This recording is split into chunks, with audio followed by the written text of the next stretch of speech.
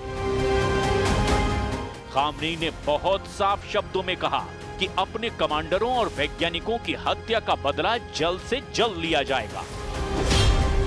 Khamenei की list में Israel के कई टारगेट हैं। पहला टारगेट तेल अवीव यानी इजराइल की राजधानी है। दूसरा टारगेट अब इजराइल के परमाणु ठिकाने हैं। तीसरे टारगेट पर इजराइल के सबसे खतरनाक मिलिट्री बेस हैं।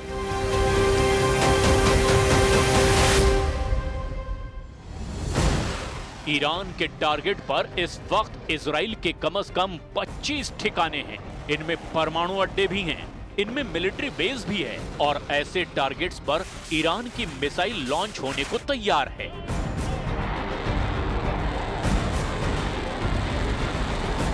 अब खामनेई के ऑर्डर पर इजराइल को दहलाने की पूरी तैयारी है। ईरान की हर वो मिसाइल जिसकी रेंज 1500 के आसपास है, वो इजराइल पर हमले के लिए बिल्कुल तैयार कर दी गई है। ईरान की मिसाइल खुर्रम शहर, रेंज 2000 किलोमीटर से ज्यादा। ईरान की फतह हाइपरसोनिक मिसाइल, रेंज करीब 1500 किलोमीटर। ईरान की Shahab 3 ballistic missile, range 2000 kilometre. Iran की Sejjil ballistic missile, range 2000 kilometre. ऐसी ही ईरान के पास 8 तरह की मिसाइल हैं जो इजराइल के एक-एक इंच को कवर करती है। ईरान अपनी अंडरग्राउंड मिसाइल सिटी दिखा चुका है, जहां 10, 20, 100 नहीं, हजारों मिसाइलें हमेशा फायर करने के लिए तैयार रखी गई हैं। इन मिसाइलों में ईरान की इमाद मिसाइल भी है, सेजिल मिसाइल है, खैबर केशन, हज कासिम जैसी बहुत ही खतरनाक मिसाइल भी शामिल है। ऐसी कई मिसाइल हैं जो ईरान इजराइल पर पहले 2 बार फायर कर चुका है। इस बार ईरान के ऑपरेशन ट्रू प्रॉमिस में अगर बैलिस्टिक मिसाइल इस्तेमाल हुई तो यही जखीरा इस्तेमाल किया जाएगा। इनके टारगेट पर इजराइल के कई अड्डे होंगे जिन्हें ईरान जलाकर राख कर देना चाहेगा। इजराइल की कैपिटल तेल अवीव, इजराइल का दूसरा सबसे बड़ा शहर और पोर्ट सिटी हाइफा, इजराइल का तीसरा सबसे बड़ा शहर अशकेलॉन, इजराइल का सबसे बड़ा बंदरगाह अशदोद, इजराइल का सबसे खतरनाक मिलिट्री बेस नेवातिम, नेगेव के रेगिस्तान में सबसे बड़ा शहर बीरशेबा। ईरान के टारगेट पर इजराइल के परमाणु अड्डे हैं और अगर वहां ईरान ने हमला किया तो समझ लीजिए कि परमाणु युद्ध शुरू हो सकता है, क्योंकि इजराइल के पास करीब 100 एटम बम हैं। इसका दावा कई अंतर्राष्ट्रीय रिपोर्ट्स में किया गया है। ईरान के परमाणु ठिकानों पर सबसे बड़ा टारगेट नेगेव में इजराइल का न्यूक्लियर रिसर्च सेंटर इमोना हो सकता है। एलाबून, यहाँ इजराइल के छोटे परमाणु बम रखे जाने का दावा किया जाता है। कफार ज़ेखारिया और तिरोश, जहां पर इजराइल का परमाणु बम का बड़ा गोदाम बताया जा रहा है। नहाल सोरेख, यहाँ पर इजराइल की परमाणु लैब है जहां परमाणु बम डिजाइनिंग का दावा किया जाता है। योदेफात और राफाएल, जहां पर परमाणु बम के हिस्सों को जोड़ने की फैसिलिटी होने का दावा किया जाता है।